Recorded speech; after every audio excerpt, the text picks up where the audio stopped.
بسم اللہ الرحمن الرحیم الحمد للہ رب العالمین والصلاة والسلام علی خاتم النبیین اما بعد۔ پاک ویوز ٹی وی میں محمد منشا آپ کی خدمت میں حاضر ہے۔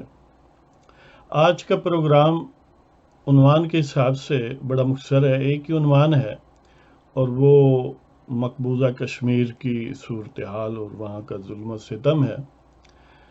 اور یہ اگرچہ عنوان تو ایک ہی ہے لیکن یہ عنوان بہت بڑا ہے، لہذا ظاہر ہے ہم اس سے انصاف تو نہیں کر پائیں گے، لیکن پھر بھی اپنی بساط کے مطابق جو ہم سے اس کا ذکر ہو سکتا ہے اپنے دوستوں تک پہنچاتے ہیں تاکہ لوگوں کو کچھ آگہی ہو اور کچھ کیا کہتے ہیں پھر ظلم پر ایک دہائی ہے، ایک گویا وین ہے، پنجابی میں جیسے کہتے ہیں، اردو میں بین کہتے ہیں لیکن مجھے وین کہنا لگتا ہے زیادہ مؤثر ہے۔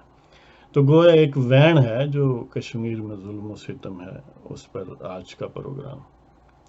تو پہلے اس پر صورتحال آپ کی خدمت میں بیان کروں گا اور آخر میں بالکل تازہ نظم ابھی پروگرام شروع کرنے سے پہلے جو خاص اسی عنوان پر لکھی ہے وہ آپ کی خدمت میں پیش کرنے کی جسارت کروں گا۔ تو بسم اللہ کرتے ہیں جی کہ جب مہاراجہ رنجیت سنگھ کی امپائر جو کہ پنجاب یا تخت لاہور کے نام سے تھی، تو اس میں موجودہ جو جموں اور کشمیر کے علاقے ہیں یا لداخ بلتستان وغیرہ یہ بھی شامل تھے۔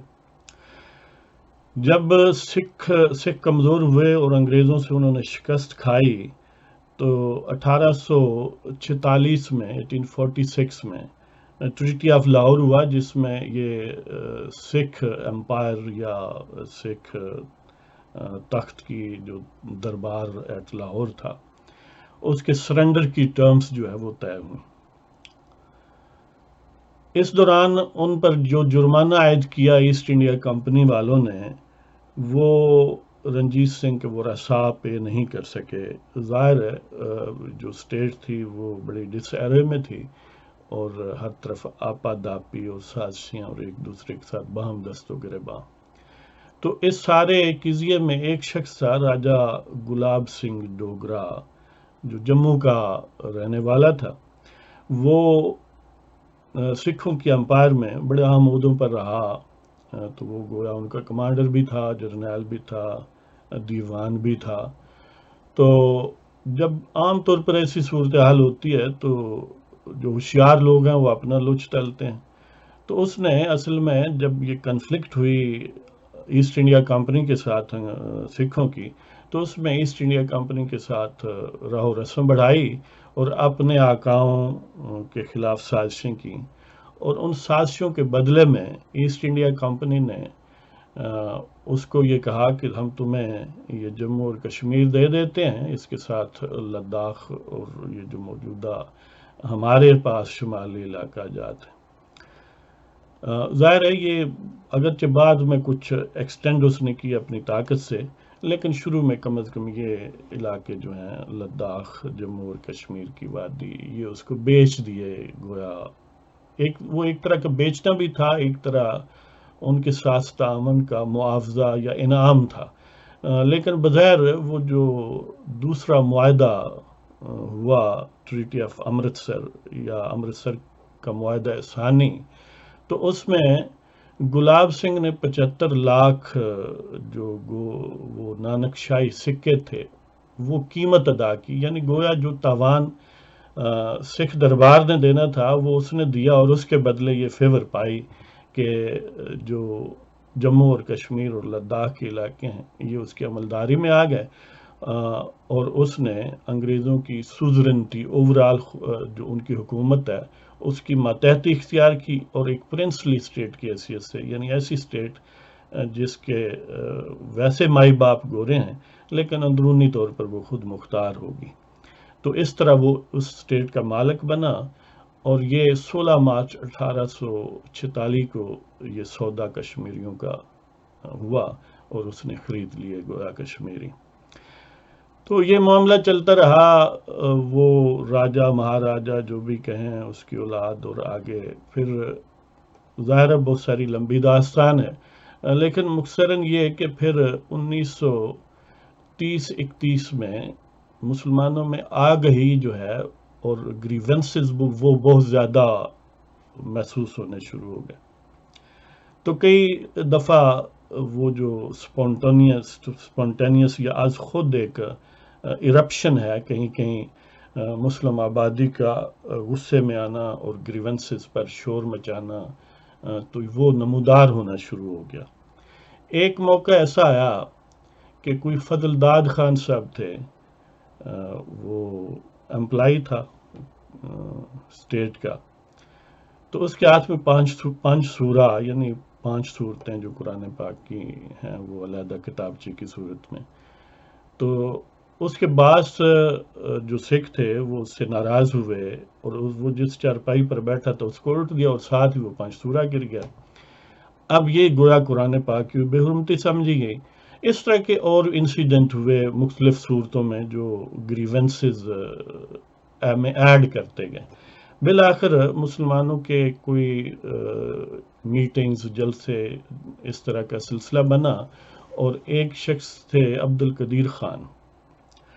وہ اگرچہ کوئی میجر بٹ صاحب تھے اس وقت انگریزی فوج میں، تو ان کے وہ سمجھ لیں کہ بٹ مین تھے، ملازم تھے. تو وہ کسی ایسی میٹنگ میں شرکت، ظاہر آپ مسلمان تھے، تو جب انہوں نے گریونسز دیکھے، رونا پیٹنا اور ظلم و ستم سرکار کا، تو ان سے رہا نہ گیا، وہ بھی تقریر کرنے لگے. جب انہوں نے تقریر کی تو ظاہر ہے پوری طرح جوش و جذبہ اور گرمایا، اور لوگوں کو یہ دعوت دی کہ اٹھو. اور نتیجہ یہ ہوا کہ جب وہ وہاں سے نکلا اسے گرفتار کر لیا گیا، اور اس پر ٹیرورزم، آج کی زبان، ویسے اس وقت بھی یہ ٹیرورزم کا یعنی جو بھی حکومت کے خلاف ہے وہ ٹیرورزم ہے، جو پسند نہ ہے وہ بھی ٹیرورزم. تو اس پر دہشت گردی اور غداری کے مقدمات قائم ہوئے، اور اس کی ٹرائل جب سری نگر میں جاری تھی جیل میں، تو وہاں پر مسلمانوں کا اجتماع ہوا. یہ یعنی 1931 13 جولائی کی بات ہے کہ وہاں پر پھر مسلمانوں کے جذبات جو تھے وہ آؤٹ آف کنٹرول ہوئے، اور یعنی سرکار کی طرف سے سینہ زوری ہوئی. اور ایک پوائنٹ آف ٹائم پر اسی انسیڈنٹ میں نماز کا وقت ہوا، ایک شخص جو ہے وہ اذان دینے کے لیے اٹھا. اس کو جب اس نے اللہ اکبر کہا تو اس کو گولی مار دی گئی. اب وہ ختم، یعنی جو ہی وہ گرا، ایک اور مسلمان اٹھا، اس نے آگے اسی کلمہ سے جہاں وہ ختم ہوئی، سپوز اس نے کہا اللہ اکبر اللہ اکبر، تو اس نے اس سے آگے اذان شروع کر دی. اس طرح اذان مکمل کرنے تک 22 لوگ جو ہیں وہ مارے گئے، شہید ہوئے. یہ گویا کشمیریوں کا جلیاں والا باغ امرتسر تھا. جس طرح 1919 میں انگریزوں نے امرتسر میں مقامی آبادی کا قتل عام کیا، امرتسر کے باغ میں، جلیاں والا باغ جس کو کہا جاتا ہے، وہ گویا کہ انکلوژر تھا جہاں پر جلسہ ہو رہا تھا. تو وہاں پر گولی جنرل ڈائر نے چلائی اور بے پناہ لوگوں کو، سینکڑوں لوگوں کو قتل کر دیا. یہ ایک طرح کا کشمیریوں کا جلیاں والا باغ تھا. تو ان کا جب قتل عام ہوا تو ظاہر ہے پوری اسٹیٹ میں گویا آگ لگ گئی، فسادات ہونے شروع ہو گیا. الٹیمیٹلی انگریزی فوج آئی، انہوں نے مہاراجہ کو سپورٹ کیا اور امن و امان قائم کیا. یہ معاملات چلتے چلتے ظاہر ہے پھر پاکستان موومنٹ جو ہے وہ چلی، وہ کامیاب ہوئی. اس میں انفینشڈ ایجنڈا کشمیر کا، پھر بھارت کا قبضہ، اور وہاں کے مہاراجہ کا ان کے ساتھ گٹھ جوڑ وغیرہ وغیرہ. تو اب یہ صورتحال ہے کہ اس وقت یعنی بی جے پی جو ہے وہ کیونکہ بڑا دہشت گردانہ اور ہندو شاونسٹک ایجنڈا رکھتی ہے، اور کھل کے، یعنی کوئی کسی قسم کا پردہ نہیں ہے، کوئی یوفیمزم نہیں ہے، کوئی یہ نہیں ہے کہ الفاظ ہو رہے ہیں مطالب ہو رہے ہیں، نہیں، کھلا کے مسلم دشمنی اور مسلمانوں کو نیست و نابود کرنے کے ایجنڈے پر وہ عمل پیرا ہے. ابھی الیکشن بھی ہوا، اس میں بھی کھل کے انہوں نے ایجنڈا پیش کیا کہ ہم کشمیر کا، اور بہت پہلے سے وہ کہتے ہیں کہ کشمیر کا جو خاص سٹیٹس ہے، اسپیشل سٹیٹس انڈین کانسٹیٹیوشن میں، اس کو ہم ختم کریں گے. اور وہ اسپیشل سٹیٹس کیا ہے؟ خاص طور پر 2 پروویژن بڑی اہم ہے. ایک آرٹیکل 370 ہے، جس کے تحت کوئی بھی فیڈرل گورنمنٹ اگر قانون بناتی ہے تو اس کو ویٹو کر سکتی ہے کشمیر کی اسمبلی، سوائے یہ کہ وہ یعنی وہ ریزروڈ سبجیکٹس جو سمجھ لیں کہ دفاع کے متعلق ہیں یا کرنسی اس ٹائپ کے. اور دوسرا یہ ہے کہ جو بہت اہم ہے، ظاہر 370 بھی اہم ہے، 35A ایک دفعہ ہے انڈین آئین کی، جس کے تحت کوئی غیر کشمیری یعنی جو جموں اور کشمیر کی ریاست کا باشندہ نہیں ہے، وہ وہاں پر جائیداد یعنی مکان یا زمین نہیں خرید سکتا، وہاں پر سرکاری ملازمت نہیں کر سکتا. تو گویا وہ وہاں کا باشندہ بن نہیں سکتا. تو یہ ایک طرح کا وہاں ایک تحفظ تھا کشمیریوں کو، جو جب ظاہر ہے انڈیا کے ساتھ معاملات ہوئے 47 میں، جب وہ قابض ہوئے اور وہاں کی قیادت کے ساتھ مثلا سلطو سے شیخ عبداللہ وغیرہ، تو یہ اسپیشل سٹیٹس رکھا گیا اس وقت کی کانگریس حکومت کے درمیان اور اس وقت کی نیشنل کانفرنس جو شیخ عبداللہ کی قیادت میں، یا باقی بھی لوگ ظاہر ہے. تو اس کو اب بی جے پی والے ختم کرنا چاہتے ہیں، اور اس کی تیاری کے سلسلے میں پہلے تو 1 سال سے کم و بیش گورنر راج نافذ ہے. کوئی مقبوضہ کشمیر، جموں اور کشمیر میں کوئی اسمبلی فنکشنل نہیں ہے. وہاں پر دلی سرکار کا براہ راست گورنر ہے، ستیا پال ملک کا سم تھنگ اس کا نام ہے. تو وہ گویا سیاہ و سفید کا مالک ہے، اور وہی رن کر رہا ہے under the guidance of B J P government. اور ابھی ریسنٹلی جو انڈیا کا ایک بڑا بدنام زمانہ سیکیورٹی ایڈوائزر ہے، اس نے ابھی وزٹ کیا ہے وہاں پر، وہ جو دوبال ہے اس کا نام. تو اس نے اپنی سرکار وہاں جو اسٹیٹ کی ان کی انتظامیہ ہے، ان کو ظاہر ہدایات وغیرہ دی ہیں کہ اب نیکسٹ کیا حساب کتاب ہے. تو گویا اب یہ تیاری بظاہر نظر آ رہی ہے کہ اس آرٹیکل 35A کو ختم کرنا ہے، اور آرٹیکل 370 کو ختم کرنا ہے. کشمیر، جموں اینڈ کشمیر ریاست کا جو خاص سٹیٹس ہے انڈین کانسٹیٹیوشن میں، اس کو ختم کرنا ہے. اور جب ختم کریں گے تو اس کا کنسیکوینس یہ ہے کہ وہاں پر غیر مسلموں یعنی ہندوؤں کو آباد کر کے مسلم میجورٹی کا ایشو ختم کر دیں گے، اور ہمیشہ کے لیے پھر نہ رہے گا بانس اور نہ بجے گی بانسری. تو اسی تیاری میں ایون وہ جو ہند نواز یعنی پرو انڈیا موسٹلی لوگ ہیں، یعنی سیاست کے حوالے سے عوام کا سینٹیمنٹ تو ظاہر ہے پرو انڈیا نہیں ہے، لیکن پریکٹیکل اب وہاں پر قبضہ ہے تو کچھ لوگ تو ہوں گے نا جو سیاست میں بھی ایکٹیو ہیں، اور وہ پرو انڈیا ہی سیاست کر سکتے ہیں. ورنہ تو ظاہر ہے وہ دہشت گرد ٹھہرائے جائیں گے، اور جو آزادی پسند کوئی جد و جہد ادروائز کرتا ہے تو اس کو ٹیرورسٹ ہی کہا جاتا ہے. اور ان میں یعنی کشمیریوں کی اس وقت کی جو سیاسی قیادت ہے، ان کو جیل میں رکھا گیا ہے، ان کو گرفتار کر لیا گیا ہے. وہاں پر سیکشن 144 یا دفعہ 144 کا نفاذ ہے. عملی طور پر ایک کرفیو کا سما ہے، اور وہ جو کشمیری لیڈر ہیں، یعنی سارے ہی اہم لیڈر، ان کو گرفتار کر لیا گیا ہے.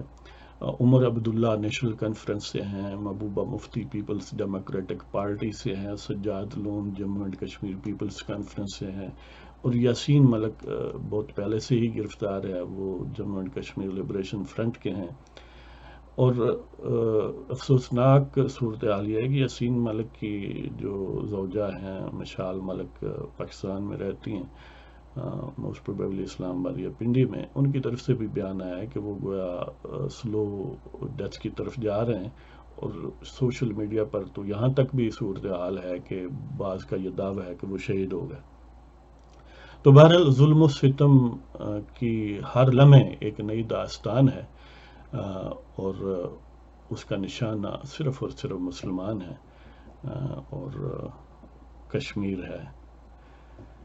اس میں کوئی استثناء نہیں ہے، بچوں پر ظلم و ستم ہے، خواتین پر یعنی عزتوں پر حملے ہیں، لوگوں کو اغوا کر لیا جاتا ہے، غائب کر دیا جاتا ہے، قتل عام اور ان کو اپاہج اور ڈسیبل کر دیا جاتا ہے۔ یہ سینکڑوں کے حساب سے لوگوں کو نابینا کر دیا گیا، ان پر وہ خاص قسم کی بندوق کے فائر و چھرے وغیرہ ہیں، اس کے کر کے جو ان کی سکن میں یعنی وہ انٹر ہو جاتے ہیں اور اس طرح آنکھوں کو بھی زخمی کرتے ہیں۔ تو یعنی ایسا کوئی ظلم و ستم نہیں ہے جو روا نہیں رکھا جا رہا، اور ہر روز اس میں شدت جو ہے اس میں اضافہ ہوتا ہے۔ تو ان کے لیے گویا ایک طرح کا فلسطین کا ماڈل ہے کہ جس طرح فلسطین میں فلسطینیوں کو مائنارٹی میں بدلا گیا، بڑی لمبی داستان ہے، اسی طرح کشمیریوں کو بھی مائنارٹی بنایا جا رہا ہے جو اصل کشمیری ہیں، اور ظاہر ہے ان کی غالب اکثریت مسلمان ہے۔ اور اس سارے سینیریو میں جب ظلم ایک ننگا ناچ ناچ رہا ہے، وہاں پر ظلم و ستم اپنی آخری حدود سے بھی آگے ہے، تو پوری دنیا میں کوئی کریڈیبل وائس نہیں ہے۔ اگرچہ ہم بھی کنڈیم کرتے ہیں، OIC organisation of Islamic conference نے بھی کنڈیم کیا ہے، کیا ہے ٹویٹ ہی کیا ہے نا، اور کیا کیا ہے، ہم نے بھی ٹویٹ ہی کیا، انہوں نے بھی ٹویٹ ہی کیا کہ اس پر آواز اٹھائیں جی جو اقوام ہے۔ بندہ پوچھو تم اقوام میں شامل نہیں ہو، تم کیوں نہیں آواز اٹھاتے اور عملی اقدام کیوں نہیں کرتے؟ یہ تو اس طرح کی صورتحال ہے کہ وہ کہتے ہیں واجد علی شاہ جو پیا لکھنؤ کی اودھ اسٹیٹ کے جو رنگین مزاج حکمران تھے، تو وہ کہیں اپنی باندیوں کے ساتھ، کنیزوں کے ساتھ کہیں کسی یعنی پول میں ایزی ہوئے تھے، پول میں تیراکی فرما رہے تھے، تو ساتھ باندیاں بھی تھیں، تو سانپ نکل آیا اور باندیوں نے شور مچایا کہ کوئی مرد ہے تو آئے مدد کرے، یہ سانپ آ گیا اس کو مارے۔ اور یہ بات خود پیا جی بھی کہنے لگے کہ کوئی مرد ہے تو آئے اس کو مارے، اس ارد گرد جو بھی سیکیورٹی گارڈز وغیرہ ہوں گے وہ آئے، انہوں نے مار دیا۔ اب وہ جو کنیزیں اس کی تھیں، لونڈیاں تھیں، جو بھی آپ کہہ لیں بیویاں تھیں، کثیر تعداد میں، وہ شوقین، اس کا اصول ایجنڈا یہی تھا کہ شراب اور بیویاں شیویاں۔ تو انہوں نے پوچھا کہ پیا جی آپ بھی تو مرد تھے، آپ کیوں کہنے لگے ہمیں تو چلو ہم تو عورتیں تھیں، ہم نے کہا کہ کوئی مرد ہے؟ تو وہ کہنے لگے مجھے بھول گیا تھا کہ میں مرد ہوں، تو اس لیے مجھ سے بھی یہی کا آواز نکل گئی ہے۔ تو وہی بات ہے کہ ہمیں بھی اور OIC کو بھی ہم بھول چکے ہیں کہ ہم بھی اسی اقوام میں دنیا میں شامل ہیں، دوسروں کو کہتے ہیں آواز اٹھائیں اور خود جو ہیں وہ ان کی چاکری کرتے ہیں، اور ان کے حکم پر ہم نے اپنے بندوں کے خلاف FIR درج کروائی ہیں۔ یعنی انڈیا مودی سرکار کے حکم پر پاکستان کی حکومت نے اور سرماؤں نے ان تنظیموں پر پابندیاں لگائی ہیں، ان تنظیموں کے جو ایکٹیو لوگ ہیں ان کے خلاف پرچے درج کروائے ہیں، ٹیرورزم کے پرچے درج کروائے ہیں، اور ان کو گرفتار کیا ہے۔ اور آج کل ہم مست ہیں کہ ٹرمپ سے 15 منٹ ہم مل آئے ہیں۔ یعنی امیجن کریں کہ وہ غالب نے کہا تھا کہ ہوئی جن سے توقع خستگی کی داد پانے کی، ہوئی جس سے توقع خستگی کی داد پانے کی، وہ ہم سے بھی زیادہ خستہ تیغ ستم نکلے۔ ہم دوسروں کو کہتے ہیں کہ ہمارا برڈن اٹھا اور ہم دشمنوں کی خود پاؤں چاٹتے ہیں۔ اب کوئی کیا کرے جب آپ خود اپنے لیے نہیں نکلتے، خود اپنے پاؤں پر کھڑا نہیں ہوتے، آپ اپنے آپ سے وفادار نہیں ہو، تو دوسروں کو کہنے سے کیا فائدہ؟ میں کسی کی یعنی جب میں اپنے آپ کی مدد نہ کروں تو دوسرا میری کوئی مدد کر سکتا ہے یار؟ کہ میں تو کہوں کہ میں نے تو ان کے بوٹ ہی مانجنے ہیں، تم آ کے میری مدد کرو۔ تو خدا را ہم اپنے سیاسی لیڈروں کو، اور وہ وزیر اعظم ان یونیفارم ہو، وردی میں ہو، یا اس کا کوئی ماتحت جس پر تہمت ہے وزارت عظمیٰ کی، وہ ہو یا عام سیاستدان ہیں یا انٹیلیجنسیا ہے، سیکیورٹی فورسز ہیں، ان سے دہائی دیتے ہیں کہ اس معاملے پر کچھ کریں۔ کیا ہم نے اب باقی زندگی اسی نشے میں رہنا ہے کہ ٹرمپ نے ہم سے سلام لے لیا ہے اور ہم اس کی خدمت کر رہے ہیں؟ یعنی ہماری پوری اسٹیٹ کا اس وقت صرف یہ فوکس ہے کہ امریکیوں کی خدمت کرنی ہے، افغانستان میں ان کو فیس سیونگ پوزیشن دینی ہے، اور اس کے لیے ہم کام کر رہے ہیں۔ اس کے علاوہ کوئی کام نہیں ہے۔ ہاں، دوسرا کام یہ ہے کہ ہر باعزت بندے کی پگڑی اچھالنی ہے پاکستان میں، اس کو رسوا کرنا ہے، کسی کی جیب سے ایٹم بم برآمد کرنا ہے اور کسی کی جیب سے کوئی اور چیز برآمد کرنی ہے، اور کچھ نہیں تو ویسے ہی گرفتار کر لیں، بعد میں کہہ لیں کہ اس نے کرایہ داری ایکٹ کی خلاف ورزی کی ہے۔ یعنی جنگل میں ایک طرح کے، جس طرح کوئی آتا نہیں کہ ایک ایجنڈا ہی ایسا یہ ہے کہ ملک کو تباہ کرنا ہے، سیاسی طور پر عدم استحکام کا شکار کرنا ہے اور معاشی طور پر اس کو زیرو کرنا ہے، اس کے علاوہ اور کوئی ایجنڈا نظر نہیں آتا۔ تو بہرحال ہم تو دہائی دے سکتے ہیں، اس پر وین ہی کر سکتے ہیں، اور وہ ہم کر رہے ہیں۔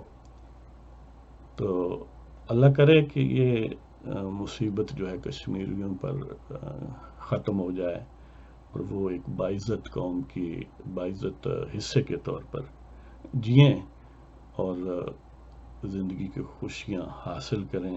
وہ کشمیر جو جنت نظیر ہے پھر جنت نظیر ہو، پھر وہ بہشت بری ہو گویا اس زمین پر۔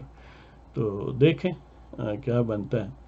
تو اب آپ کی خدمت میں وہ نظم جو آپ سے گزارش کی ہے کہ ابھی آج ہی لکھی ہے اسی پروگرام سے پہلے کشمیریوں کے لیے، تو آپ کی خدمت میں پیش کرنے کی جسارت کرتا ہوں۔ کشمیر لہو لہو، یہ اس کا عنوان ہے، اس کا نام ہے۔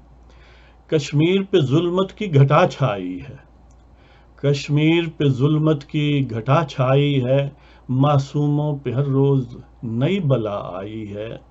کشمیر پہ ظلمت کی گھٹا چھائی ہے، معصوموں پہ ہر روز نئی بلا آئی ہے۔ خونی درندوں نے آدمیت کو تار تار کیا ہے، خونی درندوں نے آدمیت کو تار تار کیا ہے، جنت ارضی کو لہو کی قبا پہنائی ہے۔ کشمیر پہ ظلمت کی گھٹا چھائی ہے، معصوموں پہ ہر روز نئی بلا آئی ہے۔ خونی درندوں نے آدمیت کو تار تار کیا ہے، جنت ارضی کو لہو کی قبا پہنائی ہے۔ اطفال و خواتین کے خون کی ہولی ہے، اطفال و خواتین کے خون کی ہولی ہے، یعنی بچوں خواتین پر ظلم، ان کو قتل کرنا، ان کے جسم و جان کو پامال کرنا۔ اطفال و خواتین کے خون کی ہولی ہے، اس بربریت پہ نوع انسان شرم آئی ہے۔ اطفال و خواتین کی خون کی ہولی ہے، اطفال و خواتین کے خون کی ہولی ہے، اس بربریت پہ نوع انسان شرم آئی ہے۔ لاکھوں شہادتیں بے گناہ پیر و جواں، لاکھوں شہادتیں بے گناہ پیر و جواں، یعنی یہ کوئی 100,000 کی بات نہیں ہے، لاکھوں۔ یعنی یہ جب سے انڈیا کی حکومت 47 سے انورڈ، تب سے بھی اگر مجموعی طور پر دیکھیں تو لاکھوں میں معاملہ جاتا ہے، اور اس سے پہلے والی شامل کریں تو پھر تو اور بھی بڑھ جاتے ہیں۔ تو لاکھوں شہادتیں بے گناہ پیر و جواں، بھیڑیوں نے ہر مشق ستم آزمائی، لاکھوں شہادتیں بے گناہ پیر و جواں، بھیڑیوں نے ہر مشق ستم آزمائی ہے۔ بہنوں بیٹیوں کو روندا ہے ظالموں نے، بہنوں بیٹیوں کو روندا ہے ظالموں نے، کیوں خاموش پر چارک امن خدائی ہے۔ بہنوں بیٹیوں کو روندا ہے ظالموں نے، کیوں خاموش پرچار کے امن خدائی ہے۔ وہ جو کہتے ہیں کہ ہم پیس لونگ ہیں اور پیس کو پروموٹ کر رہے ہیں، وہ کہاں ہے؟ تو بہنوں بیٹیوں کو روندا ہے ظالموں نے، کیوں خاموش پرچار کے امن خدائی ہے۔ ظلم و ستم پہ کوئی آج، ظلم و ستم یہ کوئی آج کا نہیں دوستو، ظلم و ستم یہ کوئی آج کا نہیں دوستو، کم و بیش صدی سے خون کی دہائی ہے۔ ظلم و ستم یہ کوئی آج کا نہیں دوستو، کم و بیش صدی سے خون کی دہائی ہے۔ شکوہ کسی سے کروں میں کیا لوگو، شکوہ کسی سے کروں میں کیا لوگو، انداز وطن بھی غنیم کی ہاتھ بٹائی ہے، میرا وطن بھی دشمن کا ہاتھ بٹاتا ہے، ان کے کہنے پر ہمارے لوگوں کو گرفتار کرتا ہے، ان کے خلاف مقدمات قائم کرتا ہے۔ شکوہ کسی سے کروں میں کیا لوگو، انداز وطن بھی غنیم کی ہاتھ بٹائی ہے، میرے سورما پتہ نہیں کس کام کے ہیں۔ اب اگر انہوں نے ان کی حفاظت کے لیے کچھ نہیں کرنا تو پھر لوڈو کھیلنے کے لیے یا ہماری جیبوں سے ایٹم بم برآمد کرنے کے لیے۔ میرے سورما پتہ نہیں کس کام کے ہیں، میرے سورما پتہ نہیں کس کام کے ہیں، نہ کہنا تو ظلم ہے کہوں تو رسوائی ہے۔ اب یہ ایسی ایک تکلیف دہ سچائی ہے، اس کا بیان کریں تو پھر بدنامی ہے اپنی، اور نہ بیان کریں تو یہ ظلم ہے کہ جن کی ذمہ داری ہے وہ کیا کرتے ہیں۔ شکوہ کسی سے کروں میں کیا لوگو، انداز وطن بھی غنیم کی ہاتھ بٹائی ہے، میرے سورما پتہ نہیں کس کام کے ہیں، نہ کہنا تو ظلم ہے کہوں تو رسوائی ہے۔ اے کشتگان کشمیر ہم سے امید اب سے، یعنی کشمیر والے مظلوم لوگوں ہم سے امید رکھو گے تو یہ ایک انفاؤنڈڈ ہے، اس کا کوئی فائدہ نہیں ہے۔ اے کشتگان کشمیر ہم سے امید اب سے ہے، ادھر روح جعفر صادق کی سمائی ہے۔ اے کشتگان کشمیر ہم سے امید اب سے ہے، ادھر روح جعفر صادق کی سمائی ہے۔ وہی جعفر صادق جس کو اقبال کہتا ہے کہ جعفر از بنگال صادق از دکن، ننگ دین ننگ ملت ننگ وطن، وہی روح آج ہم پر بھی حکمران ہے۔ وہی روح طویل عرصے سے حکمران ہے حقیقی معنوں میں۔ تو جعفر صادق سے آپ امید کیا رکھ سکتے ہیں؟